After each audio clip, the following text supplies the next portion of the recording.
Gold hub తాకట్టులో ఉన్న బంగారాన్ని విడిపించి కొనబడును. అదే రోజు ఆన్లైన్ ధరకు కొని డబ్బులు ఇవ్వబడును. పవర్ స్టార్ పవన్ కళ్యాణ్ నటించిన ఉస్తాద్ భగత్ సింగ్ సినిమాకి సంబంధించి ఒక సరికొత్త టీజర్ అయితే వచ్చేసింది. పవన్ కళ్యాణ్ నటించినటువంటి ఈ సినిమా 5 రోజులు మాత్రమే షూటింగ్ పూర్తి చేసుకుంది. ఈ 5 రోజుల షూటింగ్ లో ఉన్నటువంటి కొన్ని పాయింట్స్ ని తీసుకొని, కొన్ని డైలాగ్స్ ని తీసుకొని ఒక టీజర్ ని రెడీ చేసి ఇప్పుడు వదిలారు.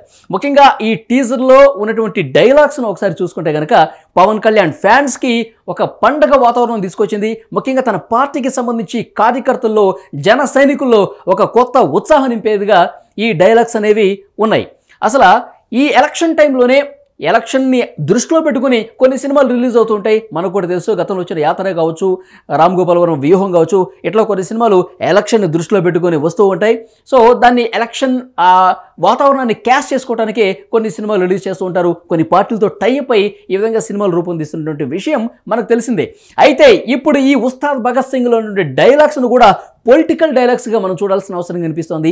ఎందుకంటే పొలిటికల్గా ఈ పార్టీకి సంబంధించినటువంటి ఫ్యాన్స్ కావచ్చు, కార్యకర్తలు కావచ్చు, జన సైనికుల్లో ఒక సరికొత్త జోష్ని తీసుకురావడానికి. ఎందుకంటే ఆయన సినిమా రిలీజ్ అయ్యి చాలా కాలం అవుతుంది. సో ఫ్యాన్స్ని ఒక కొత్త ఉత్సాహం తీసుకురావడానికి ఎలక్షన్ మూమెంట్లో సో వాళ్ళకు ఒక జోష్ తీసుకురావడానికి ఈ డైలాగ్స్ పెట్టినట్టుగా మనకు కనిపిస్తోంది. ముఖ్యంగా ఆ డైలాగ్స్ను ఒకసారి మీ దగ్గర ప్రస్తావిస్తాను. అందులో ఉన్నటువంటి డైలాగ్స్ ఒకసారి చూసుకుంటే కనుక విలను గాజు గ్లాసు, పవన్ కళ్యాణ్ గారి గుర్తు ఏదైతే ఉందో ఆ గాజు గ్లాసుని చూపిస్తూ నీ రేంజ్ ఇది అంటూ కింద పడేస్తాడు. ఆ గాజు గ్లాసు కింద పడి ముక్కలైపోతుంది. ఆ ముక్కలైనటువంటి ఆ గాజు పెంకును తీసుకుంటాడు పవన్ కళ్యాణ్. అక్కడ ఒక డైలాగ్ చెప్తాడు, గ్లాసు పగిలే కొద్దీ పదునెక్కుద్ది. దీన్ని మనం కొంచెం నిశ్చితంగా పరిశీలిస్తే కనుక గాజు గ్లాసు గుర్తు పవన్ కళ్యాణ్ గారిది మనకు తెలుసు. గత ఎన్నికల్లో 2 చోట్ల ఓడిపోయారు పవన్ కళ్యాణ్ గారు. ఇటు గాజువాకలో ఓడిపోయారు, తర్వాత భీమవరంలో కూడా ఓడిపోయారు. ఆయన పార్టీకి 2019 ఎన్నికల్లో ఒకే ఒక్క స్థానం దక్కింది. ఆ ఒక్క స్థానం ఎమ్మెల్యే కూడా వైసీపీతో అంటకాగిన పరిస్థితి. మొత్తం 0 అయిపోయింది జనసేన పార్టీకి సంబంధించి. అయితే గ్లాసు పగిలే కొద్దీ అంటే జనసేన పార్టీ పరాజయం అయిన కొద్దీ కూడా ఇంకా బలపడుతుంది. ఆ పరాజయమే గెలుపుకు నాంది. గ్లాసు పగిలే కొద్దీ పదునెక్కిద్ది అంటే జనసేన పార్టీ కూడా ఇప్పుడు మరింత బలోపేతమైంది. ఈసారి ఎక్కువ మంది ఎమ్మెల్యేలు గెలుచుకునే పరిస్థితికి వచ్చింది. జనసేన పార్టీ ఏదైతే కూటమిలో ఉందో ఈ కూటమిలో కీలక పాత్ర పోషించబోతోంది. ఆంధ్రప్రదేశ్ భవిష్యత్తుకు ఒక కొత్త నాంది పలకబోతుందని అర్థం వచ్చే విధంగా ఈ డైలాగ్ని అర్థం చేసుకోవచ్చని పవన్ ఫ్యాన్స్ చెప్తున్నారు. ఈ టీజర్లో ఉన్నటువంటి రెండో డైలాగ్ను చూసుకుంటే కనుక ఖచ్చితంగా చెప్తున్నా, గుర్తుపెట్టుకో, గ్లాస్ అంటే సైజు కాదు, సైన్యం, కనిపించని సైన్యం. దీన్ని కూడా మనం అర్థం చేసుకోవాల్సినటువంటి విషయం ఏంటంటే గ్లాస్ అంటే చాలామంది చాలా చిన్నగా చూస్తున్నారు. ఇప్పుడు 21 స్థానాలకు పరిమితమై పోటీ చేస్తుంది.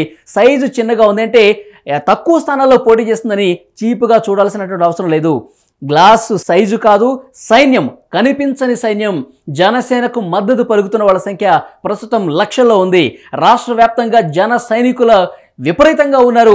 ఆ జనసేన పార్టీకి సంబంధించి లక్షలాదిగా ఇప్పుడు ఓటు బ్యాంకు పెరిగింది. అన్ని నియోజకవర్గాల్లో, అన్ని జిల్లాల్లో కూడా జనసేన బలం పెరిగింది. జన సైన్యం బలం అనేది విపరీతంగా ఇప్పుడు ఉంది. కూటమిదే విజయం అనే అర్థం వచ్చే విధంగా జనసేన బలోపేతాన్ని సూచిస్తూ సైజు గతంలో చిన్నదని చెప్పి మీరు ఏదైతే విమర్శలు చేశారో, గతంలో అసలు అసెంబ్లీలో ప్రాతినిధ్యం లేదని చెప్పి మీరు విమర్శలు చేశారో, ఒక్క ఎమ్మెల్యే కూడా గెలుచుకోలేదని చెప్పి మీరు ఏదైతే విమర్శలు చేశారో దానికి చెక్ పెట్టే విధంగా ఈసారి కనిపించని సైన్యం అసెంబ్లీలోకి అడుగు పెట్టే విధంగా ఇక్కడ ఈ సైన్యం పనిచేయబోతోంది. జనసేన బాగా బలపడింది అని అర్థం వచ్చే విధంగా ఈ డైలాగ్ని అభివర్ణిస్తున్నారు వాళ్ళ ఫ్యాన్స్. సో ఫ్యాన్స్ను ఒక పూనకాలు తెప్పించే విధంగా, ఎలక్షన్ మూడ్ని క్యాష్ చేసుకునే విధంగా ఈ టీజర్ అనేది తయారు చేసినట్టుగా కనిపిస్తుంది.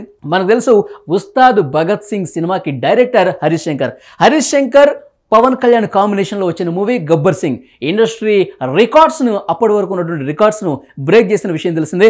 అందులో కూడా పోలీసు గెటప్ వేశారు పవన్ కళ్యాణ్. సో దాన్ని రిపీట్ చేస్తూ ఆ సెంటిమెంట్ ఇక్కడ కూడా వర్కౌట్ అవుతుంది. ఉస్తాద్ భగత్ సింగ్లో కూడా పవన్ కళ్యాణ్ గారు పోలీసు గెటపే వేశారు. సో డెఫినెట్గా ఈ సెంటిమెంట్ వర్కౌట్ అవుతుంది.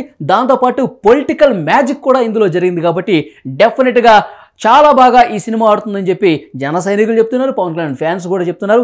ఈ టీజర్ రావడంతో వాళ్ళలో ఒక కొత్త జోష్ వచ్చింది. పూనకాలు ఇప్పటికే రెడీ అయిపోయాయి. రిలీజ్ అయిన ప్రతి చోట దగ్గర అందరూ చాలామంది ఫ్యాన్స్ ఫోన్లలో చూస్తున్నారు. కొన్ని థియేటర్స్లో ఈ టీజర్ను ప్లేస్ చేసిన సందర్భంగా జన సైనికులు, పవన్ కళ్యాణ్ ఫ్యాన్స్ హడావడి మామూలుగా లేదు. సూపర్ డూపర్ హిట్ అయింది ఈ టీజర్ అని చెప్పి చెప్తున్నారు. గబ్బర్ సింగ్ ఏదైతే రికార్డ్స్ క్రియేట్ చేసిందో సేమ్ రికార్డ్స్ ఈ సినిమా కూడా క్రియేట్ చేస్తుందని పవన్ కళ్యాణ్ ఫ్యాన్స్ చెప్తున్నారు. మరి ఇంకా షూటింగ్ పూర్తి స్థాయిలో పూర్తి కాలేదు కాబట్టి ఈ ఎలక్షన్ టైంలో ఇంకా ఆయన షూటింగ్కి వెళ్ళే పరిస్థితి లేదు. పూర్తిగా జనసేన పార్టీ క్యాంపెయినింగ్లోనే ప్రచారంలోనే ఆయన పాల్గొంటారు. సో రిజల్ట్ వచ్చిన తర్వాత, ఫలితాలు వచ్చిన తర్వాత నెక్స్ట్ సినిమా పార్ట్ కంప్లీట్ చేస్తారని తెలుస్తుంది. సో ఇప్పటికిప్పుడు సినిమా రాదు కాబట్టి ఫ్యాన్స్ని డల్ అయిపోకుండా జన సైనికుల్ని ఉత్సాహం కంటిన్యూ చేసే విధంగా ఈ టీజర్ రూపొందించినట్టుగా మనకు తెలుస్తోంది. Thank you very much.